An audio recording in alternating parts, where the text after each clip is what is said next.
Stories, fables, ghostly tales.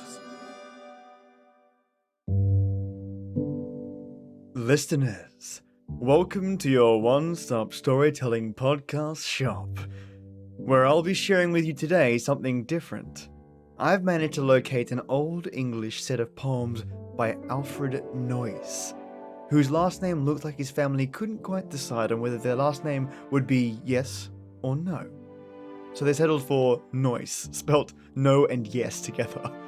Alfred was widely known in writing major verses under the Torchbearer trilogy, bringing you verses from Watchers of the Sky, The Book of Earth, and The Last Voyage. Well, I've been able to get my hand on this classic, one of his first ever sets of verses titled The Flower of Old Japan. Now, for some of my poems that I read out, I don't include music, and this is one of them. I find it helps people focus on the story, and in this case, will help build a cadence within the verse. Alfred's verses definitely have a rhythm, and you'll hear it in today's narration, with a couple of breaks and pauses to derail the common verse cadence. This episode is a two-parter, with the next part coming in on Friday. The storyline here is adventuring, hunting, and finding Japan itself, and the creatures and spirits they encounter on their travels there. I hope you really enjoy this one, mates. Let's dig in. You that have known the wonder zone of islands far away, you that have heard the dinky bird and roamed in rich Cathay, you that have sailed o'er unknown seas to woods of Amvalalula trees, where craggy dragons play. O girl or woman, boy or man, you've plucked the flower of old Japan. Do you remember the blue stream, the bridge of pale bamboo, the path that seemed a twisted dream, where everything came true? The purple cherry trees, the house with jutting eaves below the boughs, the mandarins in blue with tiny tapping tilted toes and curious curved mustachios. The road to old Japan, you cry, and is it far or near? Some never find it till they die, some find it everywhere. The road where restful time forgets his weary thoughts and wild regrets, and calls the golden year back in a fairy dream to smile on young and old a little while. Some seek it with a blazing sword, and some with old blue plates, some with a miser's golden hoard, some with a book of dates, some with a book of paints, whose loads of truth would ne'er pass through the first white fairy gates. And oh, how shocked they are to find that truths are false when left behind. Do you remember all the tales that Tusitala told, when first we plunged through purple veils in quest of buried gold? Do you remember how he said that if we fell and hurt our head, our hearts must still be bold, and we must never mind the pain, but rise up and go on again? Do you remember? Yes, I know. You must remember still. He left us not so long ago, caroling with a will, because he knew that he should lie under the comfortable sky, upon a lonely hill, in old Japan when day was done, dear Robert Louis Stevenson. And there he knew that he should find the hills that haunt us now, the wops that cried upon the wind, his heart remembered how. And friends he loved and left to roam far from the pleasant hearth of home, should touch his dreaming brow, where fishes fly and birds have fins, and children teach the mandarins. Ah, let us follow far, beyond the purple seas, beyond the rosy foaming bar, the coral reef, the trees, the land of parrots and the wild, that rolls before the fearless child, its ancient mysteries, onward and onward if we can, to old Japan. Embarkation. When the firelight, red and clear, flutters in the black wet pane, it is very good to hear. Howling winds and trotting rain, it is very good indeed, when the nights are dark and cold, near the friendly hearth to read tales of ghosts and buried gold. So with cozy toes and hands, we were dreaming just like you, till we thought of palmy lands, coloured like a cockatoo. All in drowsy nursery nooks, near the clutching fire we sat, searching quaint old storybooks, piled upon the furry mat. Something haunted us that night, like a half-remembered name. Worn old pages in that light seemed the same, yet not the same. Curling in the pleasant heat, smoothly as a shell-shaped fan. Oh, they breathed and smelled so sweet when we turned to old Japan. Suddenly we thought we heard someone tapping on the wall. Tapping, tapping, like a bird, till a panel seemed to fall. Quietly, and a tall, thin man stepped into the glimmering room, and he held a little fan, and he waved it in the gloom. Curious reds and gold and greens danced before our startled eyes. Birds from painted Indian screens, beads and shells and dragonflies, wings and flowers and scent and flame, fans and fish and heliotrope, till the magic air became like a dream kaleidoscope. Then he told us of a land, far across the fairy sea, and he waved his thin white hand, like a flower, melodiously, while a red and blue macaw perched upon his pointed head, and as in a dream we saw all the curious things he said, tucked in tiny palanquins magically swinging there. Flowery kirtled mandarins floated through the scented air. Wandering dogs and prowling cats grinned at fish in painted lakes. Cross-legged conjurers on mats fluted low to listening snakes. Fat, black bonzes on the shore watched where sinking faint and far.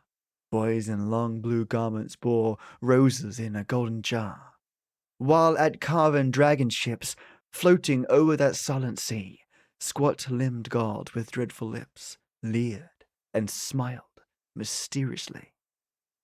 Like an idol, shrined alone, watched by secret oval eyes, with a ruby wishing stone, smouldering in the darkness lies. Anyone that wanted things touched the jewel and they came. We were wealthier than kings, if we could but do the same. Yes, we knew 100 ways we might use it if we could, to be happy all our days, as an Indian in a wood. No more daily lesson task, no more sorrow, no more care. So we thought that we would ask if he'd kindly lead us there. But then he waved his fan, and he vanished through the wall. Yet as in a dream we ran, tumbling after one and all, never pausing once to think. Panting after him we sped, for we saw his robe of pink floating backward as he fled. Down a secret passage deep, under roofs of spidery stairs, where the bat-winged nightmares creep, and the sheeted phantom glares, rushed we. How strange it was, when a human watcher stood, till we reached a gate of glass, opening on a flowery wood, where the rose-pink robe had flown, borne by swifter feet than ours, on to Wonder Town, through the woods of monstrous flowers, mailed in monstrous gold and blue. Dragonflies like peacocks fled, butterflies like carpets too, softly fluttered overhead. Down the valley tip-a-toe, where the broad-limbed giants lie, snoring as when long ago, Jack on a beanstalk scaled the sky, slowly, softly towards the town. Stole we past old dreams again, castles long since battered down, dungeons of forgotten pain. Noonday brooded on the wood, ere we crept where a twisted pear tree stood, and a dwarf behind it slept. Round his scraggy throat he wore, knotted tight, a scarlet scarf. Timidly we watched him snore, for he seemed a surely dwarf. Yet he looked so very small, he could hardly hurt us much. We were nearly twice as tall, so we woke him with a touch. Gently and in tones polite, asked him to direct our path.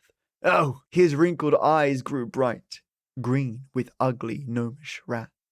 He seemed to choke, and gruffly spoke, "You lost, deny it if you can. You want to know the way to go? There's no such place as old Japan.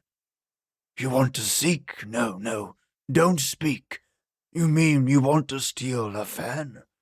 You want to see the fields of tea? They don't grow tea in old Japan. In China, well, perhaps you'd smell the cherry blossom, that's if you ran 1,000,000 miles and jumped the stiles and never dreamed of old Japan. What palanquins and mandarins, and what do you say of blue divin'? And what you'll never see a pig-tailed head in old Japan. You'd take away the ruby, eh? I've never heard of such a plan. Upon my word, it's quite absurd. There's not a gem in old Japan. Oh dear me, no. You'd better go straight home again, my little man. Oh, well, you see, but don't blame me. I don't believe in old Japan. Then, before we could obey, o'er our startled heads he cast, spider-like a webby grey, net that held us prisoned fast. How we screamed! He only grinned. It was such a lonely place, and he said we should be pinned in his human beetle case. Out he dragged a monstrous box from a cave behind the tree. It had 24 locks, but he could not find the key. And his face grew very pale when a sudden voice began, drawing near through the veil, singing songs of old Japan. And this is how the song goes. Satin sails in a crimson dawn over the silky silver sea, purple veils of dark withdrawn, heavens of pearl and porphyry, purples and white in the morning light, over the water the town we knew, in tiny state like a willow plate, shone, and behind it the hills were blue. There we remembered the shadows pass, all day long like dreams in the night. There in the meadows of dim blue grass, crimson daisies are ringed with white. There the roses flutter their petals, over the meadows they take their flight. There the moth that sleepily settles turns to a flower in the warm soft light. There, when the sunset colours the streets, everyone buys at wonderful stalls, toys and chocolates, guns and sweets, ivory pistols and Persian shawls. Everyone's pockets are crammed with gold, nobody's heart is warm with care. Nobody ever grows tired and old, and nobody calls you baby there. There with a hat like a round white dish, upside down on each pigtailed head, jugglers offer you snakes and fish, dreams and dragons and gingerbread.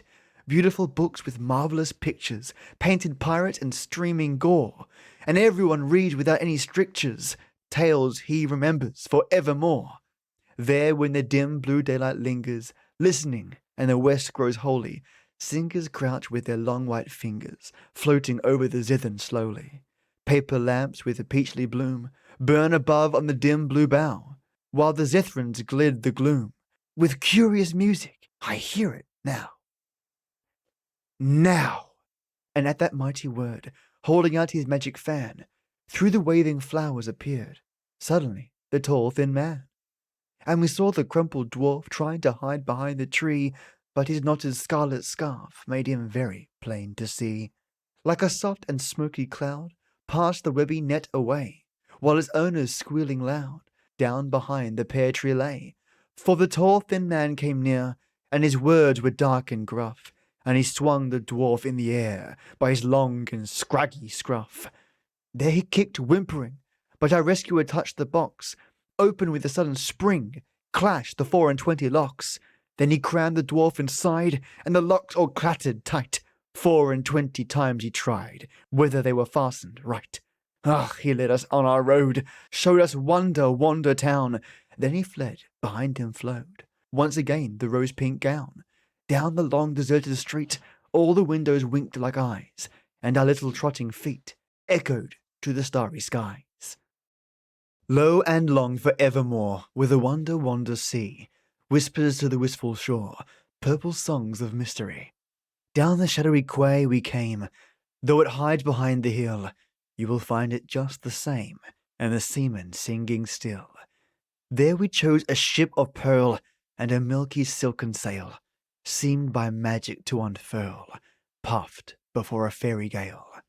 Shimmering o'er the purple deep, out across the silvery bar, softly as the wings of sleep, sailed we towards the morning star.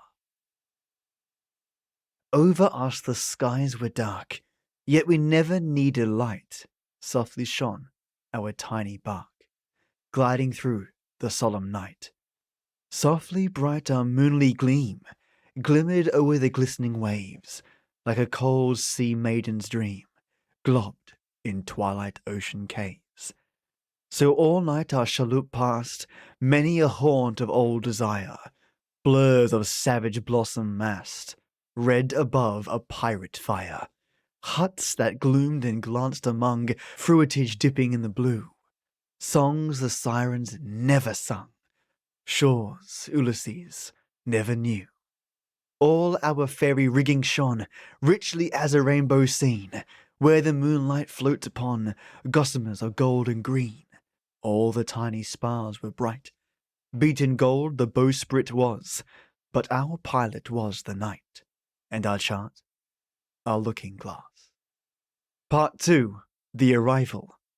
With rosy fingertips the dawn drew back the silver veils, till lilac shimmered interlawn above the satin sails, and o'er the waters white and wan, in tiny patterned state, we saw the streets of old Japan shine like a willow plate. Oh, many a milk-white pigeon roams the purple cherry crops, the mottled miles of pearly domes and blue pagoda tops. The river with its golden cranes and dark piratic dowels, to where beyond the twisting veins the burning mountain glowers. A snow peak in the silver skies beyond that magic world, we saw the great volcano rise with incense o'er it curled, whose tiny thread of rose and blue has risen since time began, before the first enchanter knew the peak of old Japan. Nobody watched us quietly steer the pinnace to the painted pier, except one pig-tailed mandarin who sat upon a chest of tea, pretending not to hear or see. His hands were very long and thin, his face was very broad and white, and oh, it was a fearful sight to see him sit alone and grin. His grin was very sleek and sly, timidly we passed him by. He did not seem at all to care, so thinking we were safely past, we ventured to look back at last. Oh, dreadful blank! He was not there. He must have hid behind his chest. We did not stay to see the rest. But as in reckless haste we ran, we came upon the tall, thin man, who called to us and waved his fan and offered up his palanquin. He said we must not go alone to seek the ruby wishing stone, because the white-faced mandarin would dog our steps for many a mile, and sit upon each purple star before we came to it and smile his name was Creeping Sin. He played with children's beating hearts and stuck them full of poison darts, and long green thorns that stabbed and stung. He'd watch until we tried to speak, then thrust inside his pasty cheek his long, white, slimy tongue, and smile at everything we said, and sometimes pat us on the head and say that we were very young. He was a cousin of the man who said that there was no Japan. And night and day this creeping sin would follow the path of palanquin. Yet if we still were fain to touch the ruby, we must have no fear, whatever we might see or hear. And the tall, thin man would take us there. He did not fear the sly one much, except perhaps on a moonless night, nor even then if the stars were bright. So, in the yellow palanquin, we swung along in state between twinkling domes of gold and green, through the rich bazaar, where the cross-legged merchant sat, old and almond-eye and fat, each upon a gorgeous mat, each in a kamar, each in crimson samite breeches, watching his barbaric riches. Cherry blossom breathing sweet, whispered o'er the dim blue street, where with fierce uncertain feet tawny pirates walk, all in belts and baggy blouses, out of dreadful opium houses, out of dens where death carouses, horribly they stalk. Girt with ataghan and dagger, right across the road they swagger.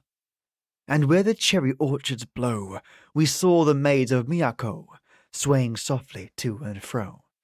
Through the dimness of the dance, like sweet thoughts that shine through dreams, They glided, wreathing rosy gleams with stately sounds of silken streams, and many a slim, collided glance.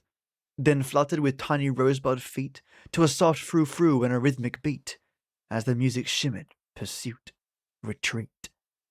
Hands across, retire, advance! And again it changed, and the glimmering throng faded into a distant song. And this is how that song went.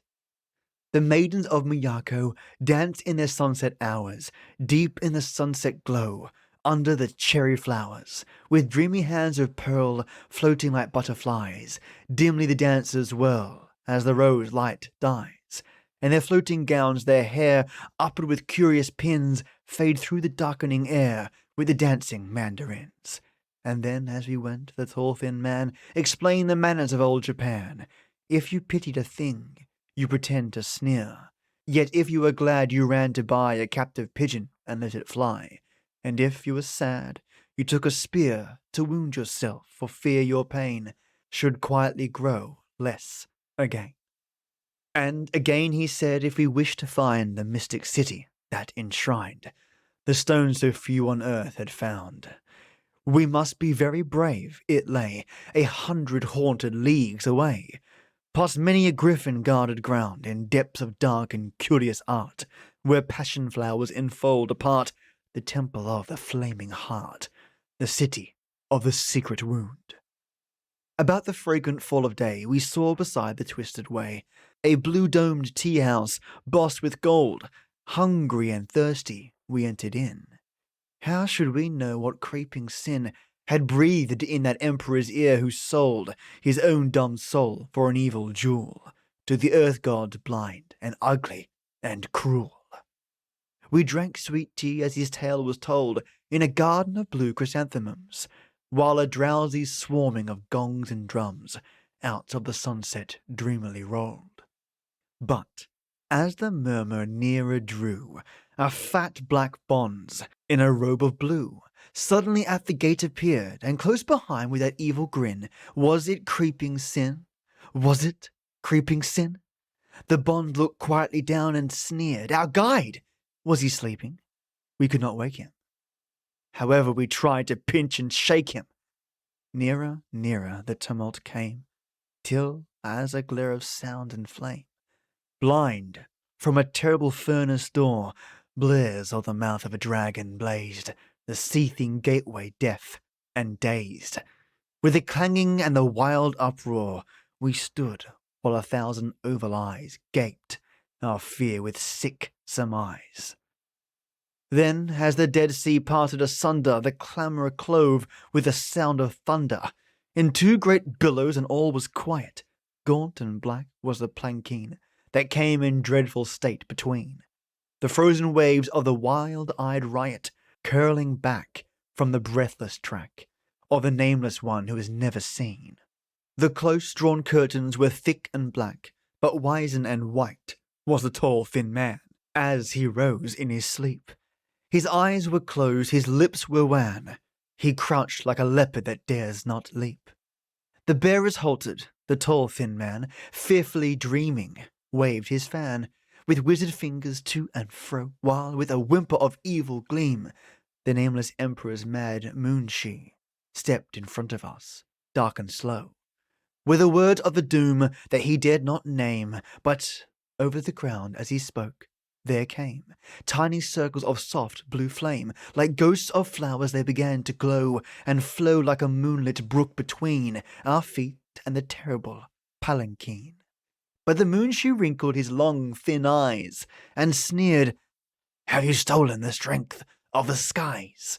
Then pour before us a stream of pearl. Give us the pearl and the gold we know, and our hearts will be softened and let you go. But these are toys for a foolish girl. These vanishing blossoms, what are they worth? They are not so heavy as dust and earth. Pour before us a stream of pearl." Then, with a wild, strange laugh, our guide stretched his arm to the west and cried once, and a song came over the sea, and all the blossoms of moon-soft fire woke and breathed as a wind-swept lyre, and the garden surged into harmony, till it seemed that the soul of the whole world sung, and every petal became a tongue to tell the thoughts of eternity. But the moon, she lifted his painted brows and stared at the gold on the blue tea-house. "Can you clothe your body with dreams?" he sneered. "If you taught us the truths that we always know, our heart might be softened and let you go. Can you tell us the length of a monkey's beard, or the weight of the gems on the emperor's fan, or the number of parrots in old Japan?" And again, with a wild, strange laugh, our guide looked at him, and he shrunk aside, shriveling like a flame-touched leaf, for the red cross blossoms of soft blue fire were growing and fluttering higher and higher, shaking their petals out sheaf by sheaf, till with discs like shields and stem like towers burned the hosts of the passion flowers. Had the moon she flown like a midnight thief, yet a thing like a monkey shriveled and black, chattered and danced as they forced him back. As the coward chatters for an empty pride in the face of a foe that he cannot but fear, it chattered and leapt from side to side, and its voice rang strangely upon the ear as the cry of a wizard that dares not own another's brighter and mightier throne, as the wrath of a fool that rails aloud on the fire that burnt him. The brazen bray clamoured and sang o'er the gaping crowd, and flapped like a gabbling goose away. The cry of the mad moonshee continued. "If the blossoms were beans, I should know what it means. This blaze, which I certainly cannot endure, it is evil too, for its colour is blue, and the scent of the matter is quite obscure. Celestial truth is the food of youth, but the music was dark as a moonless night. The facts in the song were all of them wrong, and there was not a single sum done right, though a metaphysician amongst the crowd, in a voice that was notably deep and loud, repeated, as fast as he was able, the whole of the multiplication table. So the cry flapped off as a wild goose flies, and the stars came out in the trembling skies, and ever the mystic glory grew in the garden of blue chrysanthemums, till there came a rumble of distant drums, and the multitude suddenly turned and flew. A dead ape lay where their feet had been, and we called for the yellow palanquin, and the flowers divided and led us through. The black-barred moon was large and low when we came to the forest of ancient woe, and over our heads the stars were bright, but through the forest the path we travelled, its phosphorescent aisle unravelled in one thin ribbon of dwindling light, and twice and thrice on the fainting track we paused to listen. The moon grew black, but the coolies' faces glimmered white as the wild woods echoed in dreadful chorus, a laugh that came horribly hopping o'er us like monstrous frogs through the murky night. Then the tall thin man, as we swung along, sang us an old enchanting song that lighted our hearts of their fearful load. But e'en as the moonlit air grew sweet, we heard the pad of stealthy feet dogging us down the thin white road, and the song grew weary again and harsh, and the black trees dripped like the fringe of a marsh, and the laugh crept out like a shadowy toad, and we knew it was neither ghoul nor jinn. It was creeping sin. It was creeping sin. But we came to a bend, and the white moon glowed like a gate at the end of a narrowing road. Far away, and on either hand, as guards of a path to the heart's desire, the strange tall blossoms of soft blue fire stretched away through that unknown land, league on league with their dwindling lane, down to the large low moon, and again there shimmered around us that mystical strain in a tongue that it seemed we could understand. And this was his song. Hold by right and rule by fear, till the slowly broadening sphere, melting through the skies above, merge into the sphere of love. Hold by might until you find might is powerless o'er the mind. Hold by truth until you see, though they bow before the wind, its towers can mock at liberty. Time, the sensual, is blind. Time is blind, and what are we? Captives of infinity, claiming through truth's prison bars kinship with the wandering stars. Oh, who could tell the wild, weird sights we saw in all the days and nights? We travelled through those forests old. We saw the griffins on white cliffs, among fantastic hieroglyphs, guarding enormous heaps of gold. We saw the Castroi, curious men, who dwell like tigers in a den, and howl whene'er the moon is cold. They stripe themselves with red and black, and ride upon the yellow yak. Their dens are always ankle deep, with twisted knives, and in their sleep they often cut themselves. They say that if you wish to live in peace, the surest way is not to cease. Collecting knives, and never a day can pass unless they buy a few, and as their enemies buy them too, they all avert their impending fray, and starve their children and their wives to buy the necessary knives. The forest leapt with shadowy shapes as we came to the great black tower of apes, but we gave them purple figs and grapes in alabaster amphoras. We gave them curious kinds of fruit with betel nuts and orris root, and then they let us pass. And when we reached the tower of snakes, we gave them soft white honey cakes, and warm sweet milk in bowls of brass, and on the 100th eve we found the city of the secret wound. We saw the mystic blossoms blow round the city far below. Faintly in the sunset glow we saw the soft blue glory flow o'er many a golden garden gate, and o'er the tiny dark green seas of tamarisks and tulip trees. Domes like golden oranges dream aloft elate. And clearer, clearer as we went, we heard from tower and battlement a whisper like a warning sent from watchers out of sight. And clearer, brighter as we drew close to the walls, we saw the blue flashing of plumes where peacocks flew through zones of pearly light. On either side a fat black bonze guarded the gates of red-wrought bronze, blazoned with blue sea dragons and mouths of yawning flame. Down the road of dusty red, though their brown feet ached and bled, our coolies went with joyful tread. Like living fans the gate outspread and opened as we came. The white moon dawned, the sunset died, and stars were trembling when we spied the rose-red temple of our dreams. Its lamplit gardens glimmering cool with many an onyx paven pool, amid soft sounds of flowing streams, where starshine shimmered through the white, tall fountain shafts of crystal light in ever-changing rainbow gleams. Priests in flowing yellow robes glided under rosy globes. Through the green pomegranate boughs, moonbeams poured their coloured rain, roofs of sea-green porcelain. Jutted o'er the rose-red house, bells were hung beneath its eaves. Every wind that stirred the leaves tinkled as tide water does. The temple had a low, broad base of black, bright marble. All its face was marble bright in rosy bloom. And where two sea-green pillars rose, deep in the flower-soft eve shadows, we saw through richly sparkling gloom, wrought in marvellous years of old, with bulls and peacocks bossed in gold, the doors of powdered lacquer loom. Quietly then the tall thin man, holding his turquoise-tinted fan, alighted from the palanquin.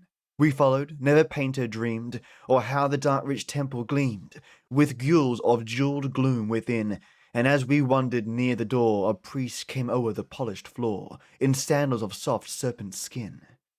His mitre shimmered bright and blue, with pigeon's breast plumes. When he knew our quest, he stoked his broad white chin, and looked at us with slanting eyes, and smiled them through his deep disguise. We knew him. It was creeping sin. But cunningly he bowed his head down on his gilded breast and said, "Come." And he led us through the dusk of passages whose painted walls gleamed with dark old festivals, till where the gloom grew sweet with musk and incense, through a door of amber we came into a high-arched chamber. There on a throne of jasper sat a monstrous idol, black and fat. Thick rose oil dropped upon its head, drop by drop, heavy and sweet, trickled down to its ebon feet, whereon the blood of goats was shed and smeared around its perfumed knees in savage midnight mysteries. It wore about its bulging waist a belt of dark green bronze enchased, with big, soft, cloudy pearls. Its wrists were clasped about with money gems gathered from dead kings' diadems. Its throat was ringed with amethyst, and in its awful hand it held a softly smouldering emerald. Silkily murmured creeping sin, "This is the stone you wish to win." "White snake," replied the tall thin man, "show us the ruby stone, or I will slay thee with my hands." The sly, long eyelid of the priest began to slant aside, and then once more he led us through the fragrant door. And now along the passage walls were painted hideous animals, with hooded eyes and cloven stings. In the incense that like shadowy hair streamed over them they seemed to stare. Their craggy claws and crooked wings, at last we saw strange moonwraiths curl around a deep soft porch of pearl. Oh, what enchanter wove in dreams that chapel wild with shadowy gleams, and prismy colours of the moon, shrined like a rainbow in a mist of flowers that fretted amethyst, arches rose to a mystic tune, and never mortal art inlaid those cloudy floors of sea-soft jade. There in the midst an idol rose, white as the silent starlit snows. On lonely Himalayan heights, over its head the spikenard spilled, down to its feet with myrrh distilled. In distant odorous Indian nights, it held before its ivory face a flaming yellow chrysoprase. Oh, silkily murmured creeping sin, "This is the stone you wished to win." But in his ear the tall thin man whispered with slow, strange lips. We knew not what, but creeping sin went blue. With fear again his eyes began to slant aside. Then through the porch he passed and lit a tall brown torch. Down a corridor dark as death, with beating hearts and bated breath, we hurried far away. We heard a dreadful hissing, fierce as fire, when rain begins to quench a pyre, and where the smoky torchlight flared, strange vermin beat their bat-like wings, and the wet walls dropped with slimy things.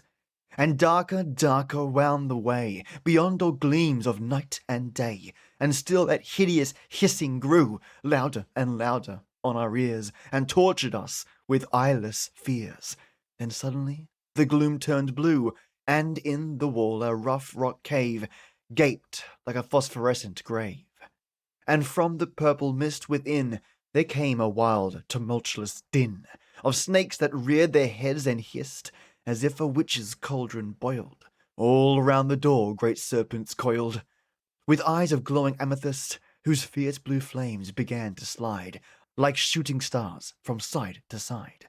Ah! With a sickly gasping grin and quivering eyelids, creeping sin stole to the cave, but suddenly, as though its glimmering mouth he passed, the serpents flashed and gripped him fast.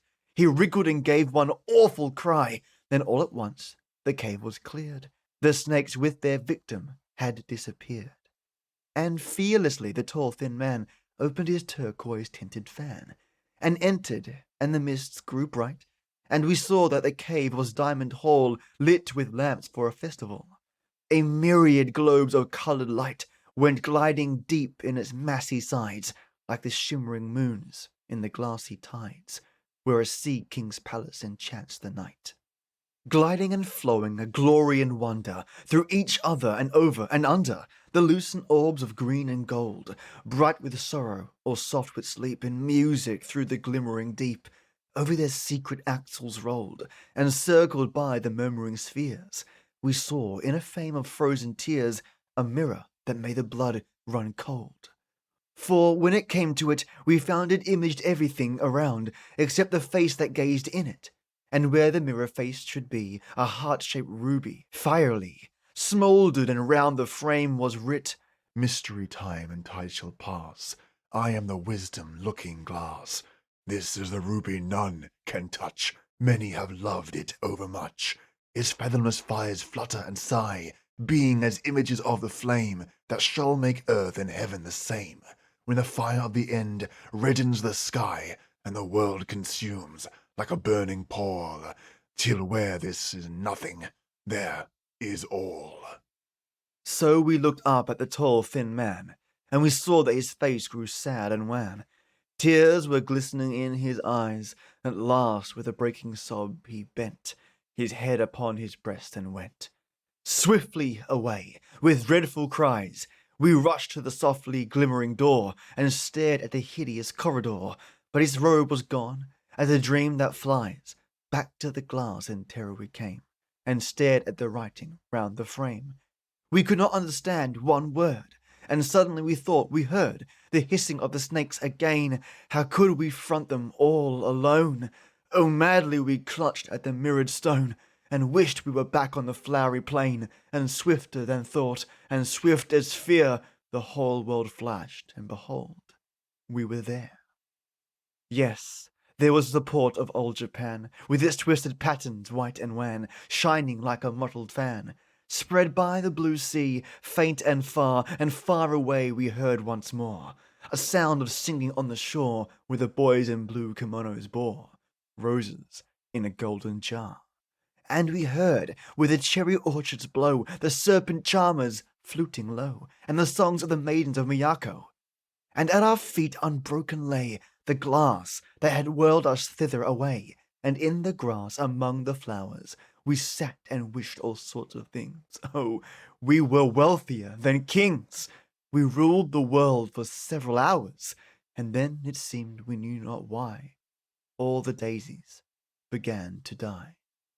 We wished them alive again, but soon the trees all fled up towards the moon, like peacocks through the sunlit air, and the butterflies flapped into silverfish, and each wish spoiled another wish, till we threw the glass down in despair, for getting whatever you want to get is like drinking tea from a fishing net.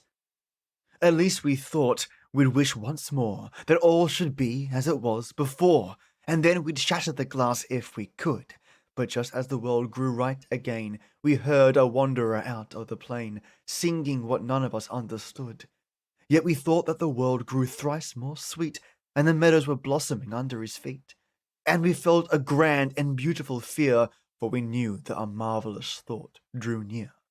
So we kept the glass for a little while, and the skies grew deeper and twice as bright, and the seas grew soft as a flower of light, and the meadows rippled from stile to stile, and memories danced in a musical throng through the blossoms that scented the wonderful song. And this is how the song went. We sailed across the silver seas and saw the sea blue boas. We saw the purple cherry trees and all the foreign flowers. We travelled in a palanquin beyond the caravan, and yet our hearts had never seen the flower of old Japan, the flower above all other flowers, the flower that never dies, before whose throne the scented hours offer their sacrifice. The flower that here on earth below reveals the heavenly plain, but only little children know the flower of old Japan. There, in the dim blue flowery plain, we wish with the magic glass again to go to the flower of song's desire, and o'er us the whole of the soft blue sky flashed like fire as the world went by, and far beneath us the sea like fire flashed in one swift blue brilliant stream, and the journey was done like a change in a dream. Part 4. The End of the Quest. Like the drawn upon a dream, slowly through the scented gloom crept once more the ruddy gleam o'er the friendly nursery room. There before our waking eyes, large and ghostly, white and dim, dreamed the flower that never dies, opening wide its rosy rim, spreading like a ghostly fan petals white as porcelain. There the flowers of old Japan told us we were home again. For a soft and curious light suddenly was o'er it shed, and we saw it was a white English daisy ringed with red. Slowly, as wavering mist, wan the wonder out of sight, to a sigh of amethyst, to a wraith of scented light. Flower and magic glass had gone, near the clutching fire we sat, dreaming all alone, each upon a fairy mat. While the firelight red and clear fluttered in the black wet pane, It was very good to hear howling winds and trotting rain. For we found at last we knew more than all our fancy planned. All the fairy tales were true, and home the heart of fairyland. And this is the epilogue to this piece. Carol, every violet has heaven for a looking glass. Every little valley lies under many clouded skies. Every little cottage stands, girt about with boundless lands. Every little glimmering pond claims the mighty shores beyond. Shores no seaman ever hailed, seas no ships has ever sailed. All the shores, when day is done, fade into the setting sun. So the stories try to teach more than can be told in speech. Beauty is a fading flower, truth is but a wizard's tower, where a solemn death bell tolls, and a forest round it rolls. We have come by curious ways to the light that holds the days. We have sought in haunts of fear for that all-enfolding sphere, and lo, it was not far, but near. We have found, O foolish fond, the shore that has no shore beyond. Deep in every heart it lies, with its untranscended skies, for what heaven should bend above hearts that own the heavens of love. Carol, Carol, we have come back to heaven, back to home. And this concludes The Flower of Old Japan. Forest of Wild Thyme, to Helen, Rosie, and Beatrix. This is the Apologia. Critics, you've been so kind. I would not have you think me blind to all the wisdom that you preach. Yet before I strictly run, in straighter lines of chiseled speech, give me 1 more hour, just 1 hour, to hunt the fairy gleam that flutters through this childish dream. It mocks me as it flies, I know. All too soon the gleam will go. Yet I love it and shall love my dream that brooks no narrower bars than bind the darkening heavens above. My Jack-o'-lanthorn of the stars, then I will follow it no more. I'll light the lamp, I'll close the door. And this is the prelude. Hush! If you remember how we sailed to old Japan, Peterkin was with us then, our little brother Peterkin. Now we've lost him, so they say. I think the tall, thin man must have come and touched him with his curious twinkling fan, and taken him away again, our merry little Peterkin. He'll be frightened all alone. We'll find him if we can. Come and look for Peterkin, poor little Peterkin. No one would believe us if we told them what we know, or they wouldn't grieve for Peterkin, merry little Peterkin, if they'd only watched us roaming through the streets of Miyako, and travelling in a palanquin where parents never go, and seen the golden gardens where we wandered once with Peterkin, and smelt the purple orchards where the cherry blossoms blow. They wouldn't mourn for Peterkin, merry little Peterkin. Put away your muskets, lay aside the drum, hang it by the wooden sword we made for little Peterkin. He was once our trumpeter, now his bugle's dumb. Pile your arms beneath it, for the owlet light is come. We'll wander through the roses where we marched of old with Peterkin. We'll search the summer sunset with the Himmler beehives hum, and, if we meet a fairy there, we'll ask of news of Peterkin. He was once our cabin boy, and cooked the sweets for tea. And oh, we've sailed around the world with laughing little Peterkin. From nursery floor to pantry door we've roamed the mighty sea, and come to port below the stairs in distant Caribbee. But wheresoe'er we sailed, we took our little lubber Peterkin, because his wide grey eyes believed much more than ours could see, and so we liked our Peterkin, our trusty little Peterkin. Peterkin, Peterkin, I think if you came back, the captain of our host today should be the bugler Peterkin, and he should lead us smugglers up that steep and narrow track, a band of noble brigands, bearing each a mighty pack, crammed with lace and jewels to the secret cave of Peterkin, and he should wear the biggest boots and make his pistol crack. The Spanish cloak, the velvet mask, would give them all to Peterkin. Come, my brother pirates, I am tired of play. Come and look for Peterkin, little brother Peterkin, our merry little comrade that the fairies took away. For people think we've lost him, and when we come to say our good night praise to mother, if we pray for little Peterkin, her eyes are ever sorrowful, she turns her head away. Come and look for Peterkin, merry little Peterkin. God bless little Peterkin wherever he may be. Come and look for Peterkin, lonely little Peterkin. I wonder if they've taken him again across the sea, from the town of Wonder and the Amphalula tree, to the land of many marvels, where we roamed of old with Peterkin, the land of blue pagodas and the flowery fields of tea. Come and look for Peterkin, poor little Peterkin. Part 1. The Splendid Secret. Now father stood engaged in talk with mother on that narrow walk, between the laurels where we play at people lurking for their prey, and the grey old wall of roses, where the Persian kitten dozes, and the sunlight sleeps upon crannies of crumbling stone. So hot it is you scarce can bear your naked hand upon it there, though they're luxuriating in heat with a slow and gorgeous beat. White-winged currant moths display their spots of black and gold all day. Well, since we greatly wish to know whether we too might some day go where little Peterkin had gone without one word and all alone, we crept up through the laurels there, hoping that we might overhear the splendid secret, darkly great, of Peterkin's mysterious fate. And on what high adventure bound he left our pleasant garden ground, whether for old Japan once more he voyaged from the dim blue shore, or whether he set out to run by candlelight to Babylon. We just missed something father said about a young prince that was dead, a little warrior that had fought and failed, how hopes were brought to naught, he said, and mortals made to bow before the juggernaut of death, and all the world was darker now, for time's grey lips and icy breath had blown out all the enchanted lights that burned in love's Arabian nights, and now he could not understand mother's mystic fairy land. Land of the dead, poor fairy tale, he murmured, and her face grew pale. And then with great soft-shining eyes she leant to him. She looked so wise, and with her cheek against his cheek we heard her, so softly speak.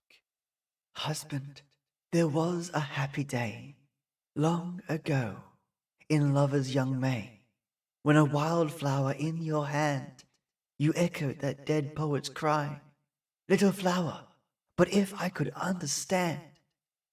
And you saw it had roots in the depths of the sky, and there in that smallest bud lay furled the secret and meaning of all the world. He shook his head, and then he tried to kiss her, but she only cried, and turned her face away and said, You've come between me and my dead. His soul is near me, night and day, but you would drive it far away, and you shall never kiss me now, until you lift that brave old brow.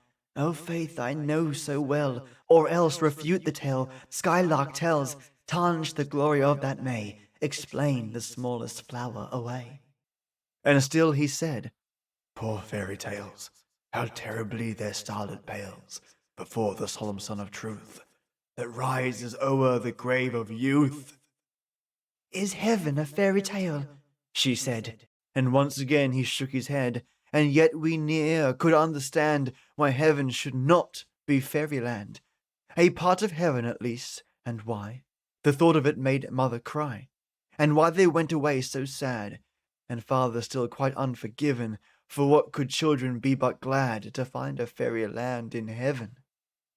And as we talked it o'er we found our brains were really spinning round, but Dick, our eldest, late returned from school, by all the lore he'd learned, declared that we should seek the lost smallest flower at any cost.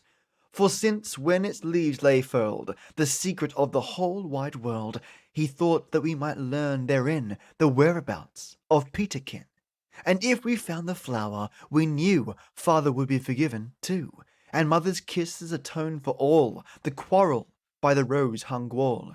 We knew not how, we knew not why, but Dick it was who bade us try. Dick made all seem plain and clear, and Dick it is who helps us here to tell this tale of fairyland in words we scarce can understand.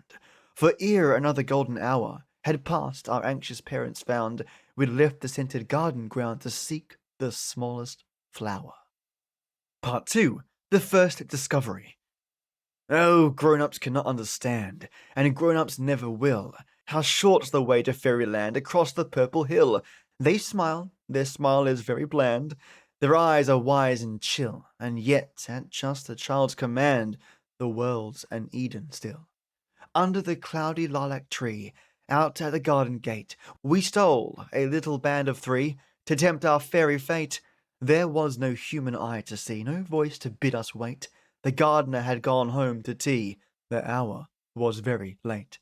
I wonder if you've ever dreamed in summer's noonday sleep of what the thyme and heather seemed to ladybirds that creep like little crimson shimmering gems between the tiny twisted stems of fairy forests deep, and what it looks like as they pass through jungles of the golden grass.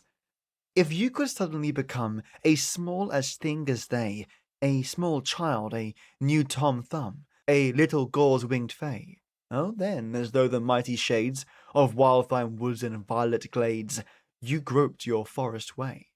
How fraught each fragrant bough would be with dark o'erhanging mystery! Oh, how the forest aisles would loom!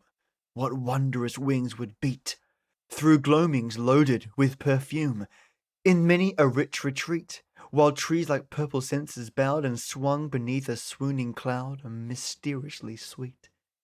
Where flowers that haunt no mortal clime burdened the forest of wild thyme, we'd watch the bats and beetles flit through sunset-coloured air the night that we discovered it, and all the heavens were bare. We'd seen the colours melt and pass like silent ghosts across the grass to sleep our hearts knew where, and so we rose, and hand in hand we sought the gates of fairyland. For Peterkin, oh Peterkin, the cry was in our ears, a fairy clamour clear and thin from lands beyond the years, a wistful note, a dying fall, as of fairy bugle called, some dreamful changeling hears, and pines within his mortal home, once more through fairyland to roam, we left behind pleasant row of cottage window panes. The village inn's red curtains glow, the lovers in the lanes. And stout of heart and strong of will, we climbed the purple perfumed hill, and hummed the sweet refrains of fairy tunes the tall thin man taught us of old, in old Japan. So by the tall, wide-barred church gate, through which we all could pass, we came to where that curious plate, that foolish plate of brass, said Peterkin was fast asleep, beneath a cold and ugly heap of earth and stones and grass. It was a splendid place for play, that churchyard, on a summer's day. A splendid place for hide and seek between the grey old stones, where even grown-ups used to speak in awe-struck whispering tones. And here and there the grass ran wild in jungles for the creeping child, and there were elfin zones of twisted flowers and words in rhyme, and great sweet cushions of wild thyme. So in a wild thyme snuggery there we stayed a while to rest. A bell was calling folk to prayer, one star was in the west. The cottage lights grew far away, the whole sky seemed to waver and sway above our fragrant nest, and from a distant dreamland moon, once more we heard that fairy tune. Why, mother once had sung it us, when ere we went to bed. She told the tale of Pyramus, how Thisbe found him dead, and mourned his eyes as green as leeks, his cherry nose, his cowslip cheeks. That tune would oft around us float, since on a golden noon we saw the play that Shakespeare wrote, of Lion, War, and Moon. Ah, hark! The ancient fairy theme, following darkness like a dream. The very song Will Shakespeare sang, the music that those Sherwood rang, and Arden and that forest glade, where Hermia and Lysander strayed. And Puck cried out with impish glee, Lord, what fools these mortals be! Though the masquerade was mute, of quint and snout and snug and flute, and bottom was his donkey's head, decked with roses white and red. Though the fairies had forsaken Sherwood now and faintly shaken the forest sense from off their feet, yet from some divine retreat came the music sweet and clear, to hang upon the ruptured ear. With the free unfettered sway of blossoms in the moon of May, hark! The luscious fluttering of flower-soft words that kiss and cling, and part again with sweet farewells, and rhyme and chime like fairy bells. I know a bank where the wild thyme blows, where oxlips and the nodding violet grows, quiet over-canopied with luscious woodbine, with sweet musk roses, and with eglantine. Out of the undiscovered land, so sweetly rang the song, we dreamed we wandered hand in hand the fragrant isles along, where long ago had gone to dwell in some enchanted, distant dell the outlawed fairy throng, when out of Sherwood's wildest glen they sank, forsaking mortal men. And as we dreamed, the shadowy ground seemed gradually to swell, and a strange forest rose around, but how, we could not tell. Purple against a rose-red sky, the big boughs brooded silently. Far off we heard a bell, and suddenly a great red light smouldered before our startled sight. Then came a cry, a fiercer flash, and down between the trees we saw great crimson figures crash, wild-eyed monstrosities. Great dragon shapes that breathed a flame. From roaring nostrils as they came, we sank upon our knees, and looming over us, 10 yards high, like battleships they thundered by. And then, as down that mighty dell, we followed faint with fear, we understood the tolling bell that called the monsters near. For right in front we saw a house, woven of wild mysterious boughs, bursting out everywhere. In crimson flames, and with a shout, the monsters rushed to put it out. And in a flash the truth was ours, and there we knew the meaning of those trees like flowers, those boughs of rose and blue. And from the world we'd left above, a voice came crooning like a dove, to prove the dream was true, and this, we knew it by the rhyme, must be the forest of wild thyme. For out of the mystical rose-red dome of heaven the voice came murmuring down, "O ladybird, ladybird, fly away home. Your house is on fire, and your children are gone." We knew it by the rhyme, though we seemed, after all, no tinier, yet the sweet wild thyme towered like a forest tall, all around us. Oh, we knew not how, and yet we knew those monsters now. Our dreams divine recall have dwarfed us, as with magic words the dragons were but ladybirds. And all around us as we gazed, half glad, half frightened, all amazed, the scented clouds of purple smoke in lurid gleams of crimson broke, and o'erheads the huge black trees obscured the sky's red mysteries, while here and there gigantic wings beat over us, and great scaly things, fold over monstrous leathern fold, out of the smouldering copses rolled, and eyes like blood-red pits of flame from many a forest cavern came, to glare across the blazing glade, till, with the sudden thought dismayed, we wondered if we should find the mortal home we left behind. Fear clutched us in a grisly grasp. We gave one wild and white-lipped gasp, then turned and ran with streaming hair, away, away, and anywhere. And hurry-scurry, heart and heel in hand, we tore along, and still our flying feet kept time and pattered on for Peterkin. For Peterkin, oh Peterkin, it made a kind of song, to prove the road was right although it seemed so dark and wrong, as though the desperate woods were plunged and ploughed for little Peterkin, where many hidden jungle beasts made noises like a gong, that rolled and roared and rumbled as we rushed along to Peterkin. Peterkin, Peterkin, if you could only hear, and answer us one little word from little lonely Peterkin, to take and comfort father, he is sitting in his chair. In the library he's listening for your footsteps on the stair, and your patter down the passage. He can only think of Peterkin. Come back to father, for today he'd let us tear his newest book to make a paper boat for little Peterkin. And that's where we'll stop for now. Well, listeners, onwards and upwards to finding out where the heck Peterkin is. And I'll give you a hint. The next chapter is called The Hideous Hermit. And that just urges me on, really, to read more.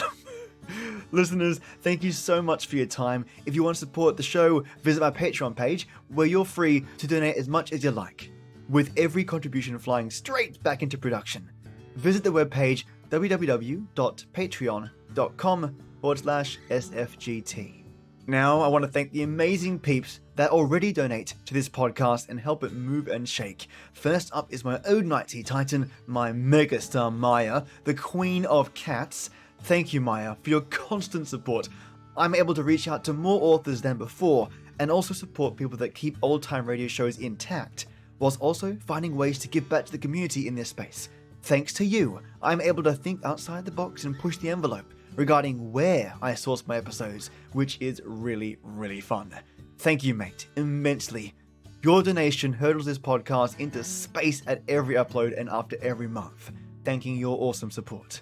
Next up is my luxuriously awesome white tea warlord, Leslie Bowser. Mate, thank you, Dudio. I'm able to pay for my Adobe subscription in a couple of months. Thanks to you. Seriously. Your contribution takes the stress away from utilizing powerful tools that would otherwise be on the back burner for nice to haves. Your support, man, means I can deliver more and far more easily. I'm so thankful and grateful for your support. Thank you again, Leza.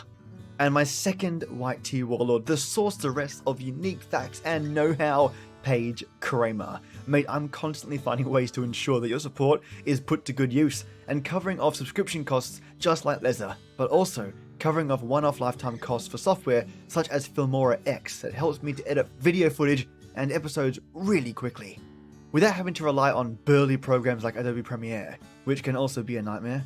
Thank you, Paige, for being amazing and supporting me in the way you do. Also, I received your email and I can't wait to sink my teeth into reading your response. Cheers, mate. And the Keen Warriors, my enforcers of Earl Grey awesomeness, my Earl Grey enforcers, I'm lucky to have Chad Warren, Just Heather, Juicebox Andy, Peter Raffelli, Tasha Moncrief, Dolphin and Cow, Michelangelo Iacone, Tea Time Drinker 1, and Divided by 0. Thank you all for your support and supporting me in the way you do. Have a kick-butt weekend, stay brilliant, find things to do that make you happy, and if I can be part of that, so be it. Genuinely, folks, have a wonderful weekend. And as a lot of my listeners have already told me, yes, I will do my best to stay dry and keep warm. Thank all of you for caring. And as always, mates, till next we meet.